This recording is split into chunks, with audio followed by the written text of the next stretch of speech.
And it... Yeah, we're live. Oh, we're live. Oh, good. Hi guys, Naked Security back on Facebook Live. I'm Alice, I'm new to the team. I'm joined here by Duck. So please do send in any questions that you have and we'll try to answer them as we go. So today this is all about home invasion, but instead of masked robbers, the intruder was on the other side of the world. So Duck, can you tell us what happened? Yes, let me get my notes. The lady who concerned goes by the name Laura Lyons. I believe she lives in the Bay Area in California. She and her husband were at home and suddenly they got what sounded like an emergency notification on the television, you know, like the things you get for tornadoes or severe weather or earthquake warnings, whatever, a siren, followed by a apparently very important sounding announcement claiming that North Korea had mounted a nuclear missile attack, ICBM attack against the United States. The US had retaliated. Basically, you got 5 minutes, take cover. So naturally, they panicked, they ran into the living room. Apparently, there was a football game on the TV, which they thought was a bit weird. After a little bit of investigation, they realized that the notification was coming from their security camera, which was a Nest camera made by Google. And they didn't even realize that their security camera actually included speakers. And of course, although it didn't look real because the football game was still playing on the TV, they naturally got into a panic. They called 911, they called Nest, and eventually they realized it was a hoax. But naturally, they were quite alarmed.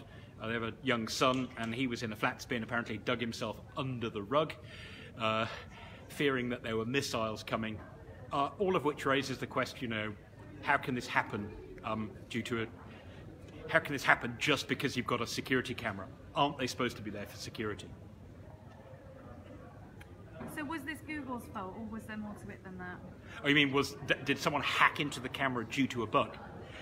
Well, obviously I think that was their first thought. Oh, there must be like a security patch needed or a vulnerability or a security hole or something like that.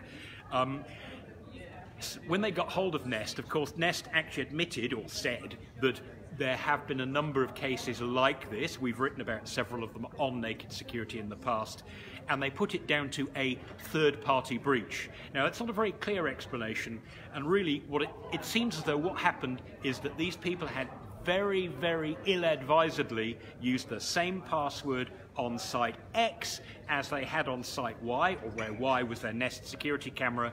Site X had a data breach. Their password got stolen from that site, which probably hadn't stored it correctly. And of course, what happens if the crooks get a password that they know matches you on one site, they immediately try it on all the other sites and services you've got. If they see you've got a security camera or a Nest account, they're going to try that, and so therefore they were able to get in that way. So it wasn't a bug in the camera, it wasn't a patch that Google should have supplied, or it wasn't even a patch they'd missed. Basically, they'd made that fundamental mistake of using the same password in more than one place so that the chain is only as strong as the weakest link. The crooks get that one password, they do a thing that's known in the trade as credential stuffing.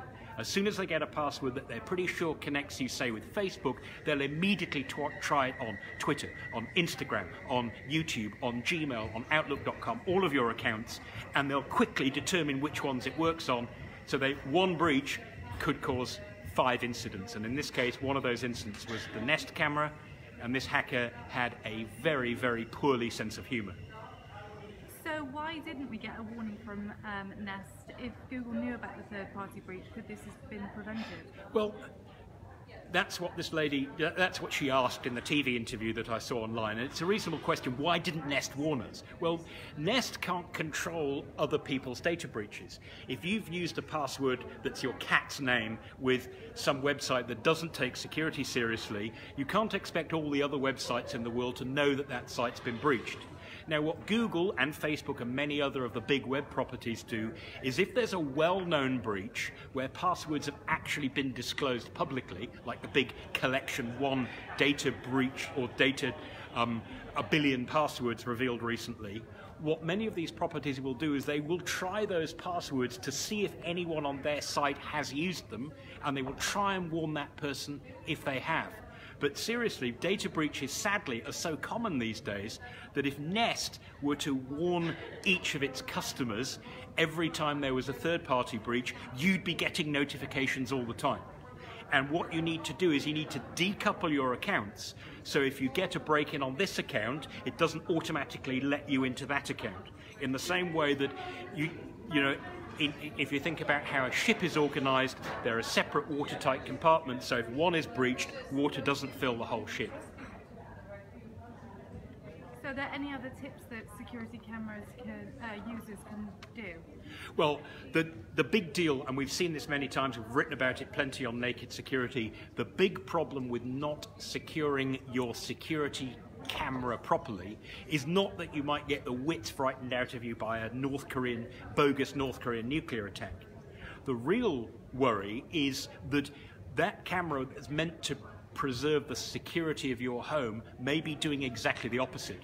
So if you go away on vacation and the crooks can see on Facebook, oh, you're having a wonderful time, they can see your tweets from some holiday island, but they can also log into your security camera and make sure, yep, there's no one at home. Basically, your security camera is turned into an insecurity camera. And of course, this same problem of credential stuffing, where one password breach causes all your accounts to fail, means that the crooks may be able to mess with your digital life entirely.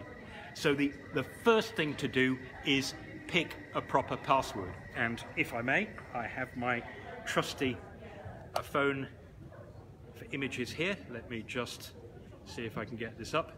We have a fantastic video on, if I can get it right, on Naked Security. That is what you're looking for. Go to nakedsecurity.sophos.com, search for how to pick a proper, I'll say that again, how to pick a proper password, and what you will get is some tips on the mistakes people often make. So don't use your pet's name. Don't use your birthday. Don't use anything that a crook's likely to figure out. And by the way, your cat's name plus the digits 99 doesn't really make it more secure. The crooks know about that. And another thing that I strongly urge you to avoid, that people do that they think make things secure, they use a really complicated password as their base password, and then they add FB for Facebook, TW for Twitter, GM for Gmail, and so on and so on and so on. And they think, well, I've got a super complicated password, but if that gets breached, the crooks don't need to guess it. They've got the complicated part, and when they see password ending FB or TW, and they know it relates to Twitter, they're smart enough to figure out that you probably used a pattern, and they'll work through that pattern. The other thing that is strongly recommended, whatever sort of account you have, is to use what's called 2FA, or two-factor authentication, sometimes called two-step verification. If you go to Naked Security and you search for the text 2FA written out like that, you'll see those are just two of the articles. We've got absolutely loads of articles that explain A, why it's a good idea, and B, how to turn it on for lots of different services. Nest is one of those that supports it. And the idea is you've got a username and you've got a password and you've got some kind of one-time token. It might be text message to your phone, it might be an app you have on your phone that makes the digits, there might be a little hardware token that you plug into your computer. The idea is there's some part of your login that changes every time. So if the crooks do figure out your password, it's no use without them also having this little login dongle or without them having your phone. Now that doesn't keep the crooks out forever, but it does make it significantly more difficult for them to get in. And the last tip is, if you're the kind of person that can't remember 17-character passwords with funny characters in them, and let's be honest, most of us can't, particularly if we've got 10, 20, 30, 40, 50 online accounts, get yourself a password manager. Password managers have some excellent qualities. One is they generally pick strong random passwords that are different for every site automatically, because they can remember MQB /89JQ just as easily as they can remember Flopsy, whereas a human would probably remember the bunny's name better than the complicated characters. The password manager will generate a different password for every site, so you won't have this case where an injury to one is an injury to all. And the last thing, a password manager associates your username and your password with one particular site. So if you get phished, which is where crooks try and get you to another site to get you to put your password in there, your password manager will just go, I don't even know what that site is. So you reduce the risk that you accidentally give your right password to the wrong site. So those are the tips. Pick a proper password, use a password manager, and prefer two-factor authentication if you can. It's slightly less convenient, but it's much more secure. Perfect, thank you for your tips. And for those of you watching along, if you do have questions at a later date, just comment below and we'll try and answer them for you. Thanks guys, bye. Bye.